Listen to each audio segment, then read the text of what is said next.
Hello and welcome to Warhammer Age of Sigmar Mortal Realms, your free video guide to your Mortal Realms subscription. My name is James. And I'm Esme. We're here to help you to take your first steps into the world of Warhammer Age of Sigmar.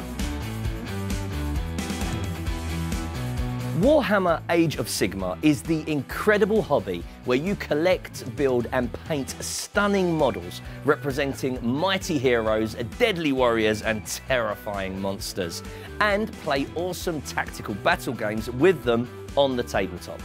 Through your Mortal Realms collection, you'll build up two opposing armies. The dauntless Stormcast Eternals, champions of the God King Sigmar, who battle to bring order to the Mortal Realms. And the terrifying Nighthaunt, spectral servants of Nagash, the god of death, who haunt the darkest places of the realms and wage cruel wars against the living.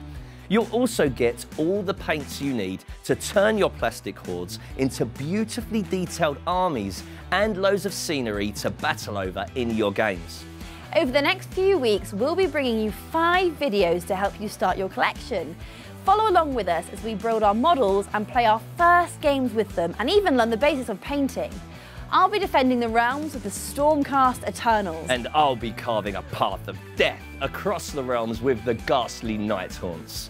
In your first 5 issues of Mortal Realms, you'll get 3 units for your Nighthaunt army, and I'll be showing you how to put them together and paint them, starting with the Chain Rasps from issue 1. Likewise, you'll get 3 units of Stormcast Eternals, one of which is a powerful wizard, Knight Incantor Xandria Azurebolt, a model exclusive to the Mortal Realms series.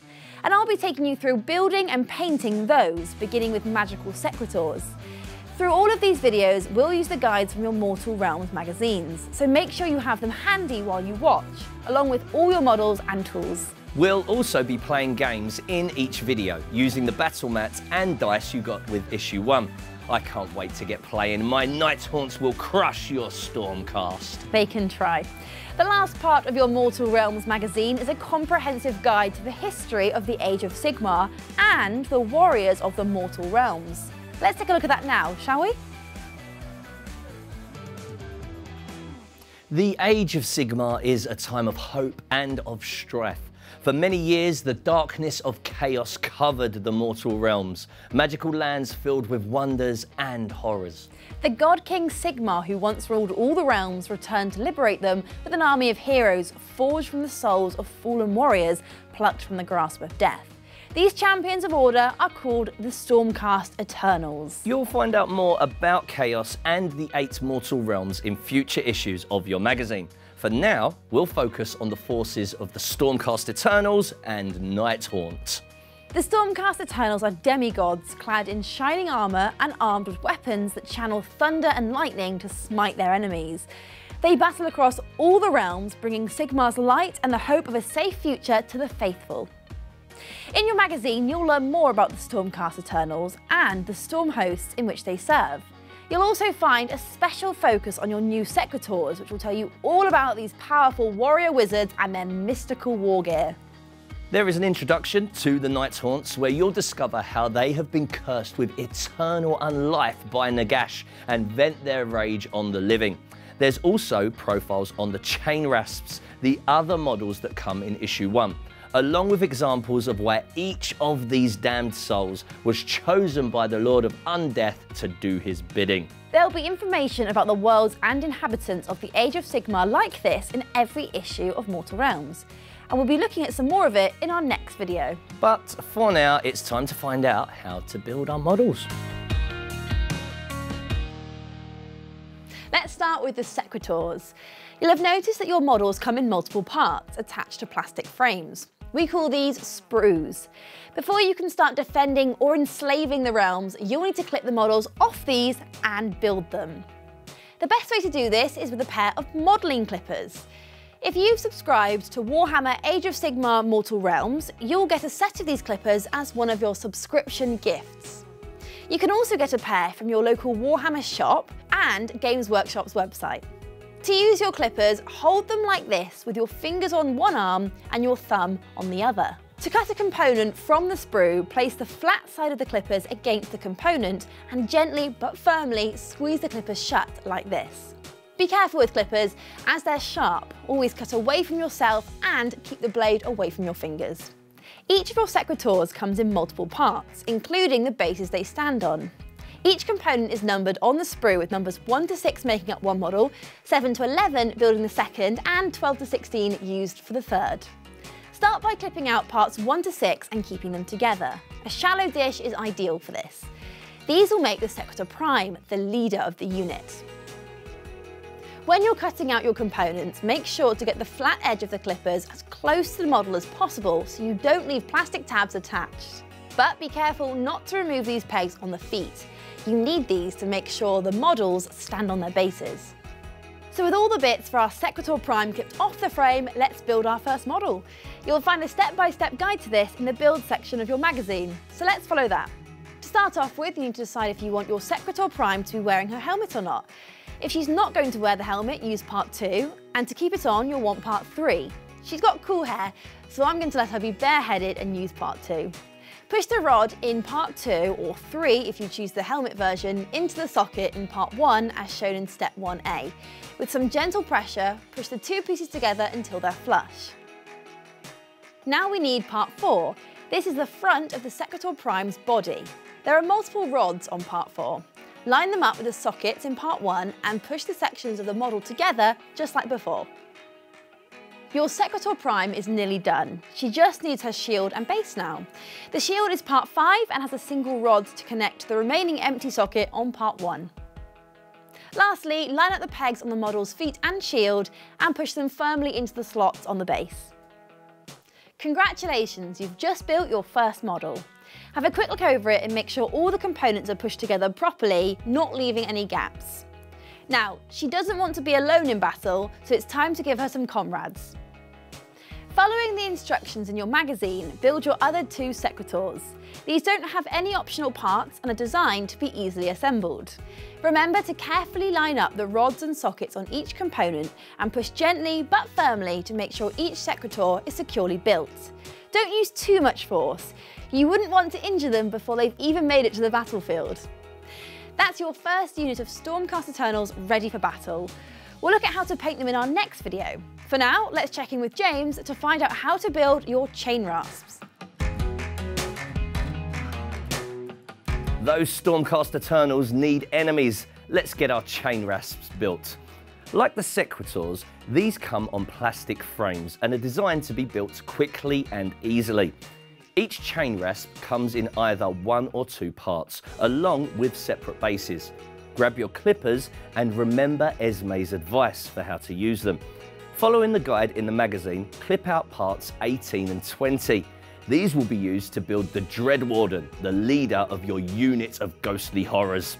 Oh, and here's an important tip. Each of the chain rasps has a tab that goes into the slot on their base. Be careful not to clip these off. With all of the parts clipped out, building your Dreadwarden is easy. Just line up the rods and sockets and push the 2 sections together, just like you did for the Secretors. Then grab one of your black bases. They're all the same, so it doesn't matter which, and push the tab into the base. That's your Dreadwarden ready. Now to get the rest of your chain rasp horde to back him up. There are 9 more models to build, but the good news is that most of them are made up of 2 parts just like this one, and one is just a single piece. You'll have them ready in no time. Here's our first unit of Night Haunts. You'll get a brush and your first paint along with issue 2, and we'll be looking at how to paint them in our next video.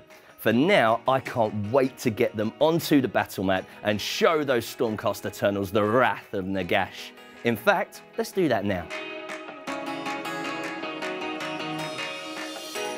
It's time to play a game. This will be a fun experience, and more importantly, it will help you learn some of the basics of playing Warhammer Age of Sigmar. Here, the Secretors and chain rasps will clash in brutal combat. Whoever survives the encounter will win. We'll need a few things to get going, starting with the battle mat. This is a surface that we'll play on. It has 2 sides and we want the one with the lightning bolts and skulls marked on it. These will show where our forces set up for the first game. We'll also need the range ruler and dice. Don't worry about what these are for just yet. You'll find out soon. The last thing we need is a token or something similar to use as a marker. Place all of these to one side and get your models. I'll be using all 10 chain rasps. And I'll be using my 3 glorious Secretors. Warhammer Age of Sigmar is a game for 2 or more players, and while you can learn to play by yourself, you'll have even more fun learning with a friend or family member. Once you've decided who's going to play with the Stormcast Eternals and who will use the Nighthaunt, place your models on the lightning bolts and skulls on your gaming mat. You can see how they should look in the magazine. It doesn't matter which of your models goes on which space. In this mission, a small force of Secretors is scouting an ancient temple when they're ambushed by the chain rasps. Because of the ambush, the two forces start close together, so it's time to learn how to fight. The Stormcast Eternals have fast reactions. They have lightning in their veins after all, so they fight first. Yes, my Secretors get to do 2 things in the combat: pile in to get close to the chain rasps and then attack them with their Storm Smite mauls. We're going to do this now, and remember that you can refer back to your magazine at any time as a reminder. To pile in, you'll need the range ruler. You'll see it's marked with inches. Each of the Secretors can move up to 3 inches when they do this. And if they want to attack, they'll need to end their move touching a chain rasp's base. They definitely want to attack, so let's get them all moved into base contact. Now the Stormcast Eternals get to make their first attacks. And because they're all mighty heroes, they get to make 2 attacks each, which means each one rolls 2 dice, 1 for each attack. With 3 Secretors, that's 6 dice you'll need to roll, which is a bit scary, especially as Secretors are really skilled and hit on any roll of a 3 or better. To make my attacks, I roll the 6 dice, and as James said, any 3s or better are a success. 1s and 2s fail and don't hit, so we take those away. That leaves 4 hits. Remember that you can see this process in your magazine if you need a reminder. So 4 of my chain rasps are banished back to the realm of death. We remove the ones closest to the Secretors, as shown in the diagram in your magazine. We take those off the mat and put them to the side. But it's okay, because my remaining chain rasps get ready to fight back. First, I have to pile them in. That works the same way as for the Secretors. They can move 3 inches each. Now, each of your chain rasps that have reached my Secretors gets to attack. They aren't quite as skilled as the Stormcast, so they get 1 attack each and hit on a 4 or better. Again, you can check what you need to roll in your magazine. So that's 3 dice. 1, 2, 3. Here goes. 1 hit. So is that a dead Secretor? Not quite. Each Secretor is heavily armoured and hard to kill, so it takes 2 hits to kill each one. Okay, so that's 1 wounded. Not too bad. Well, that's what the coin we grabbed earlier is for. I'll place this next to one of the Secretors to show that they're wounded. Next time the chain rasps attack, that Secretor will only take 1 wounding hit to kill if they get to attack again, because now it's my turn. It's time to find out who will win the Battle of the Barrows.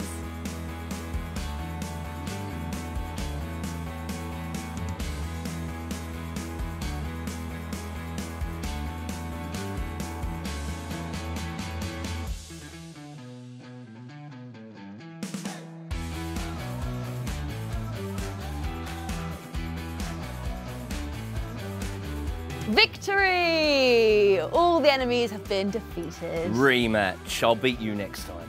Wait until the next video and we'll see.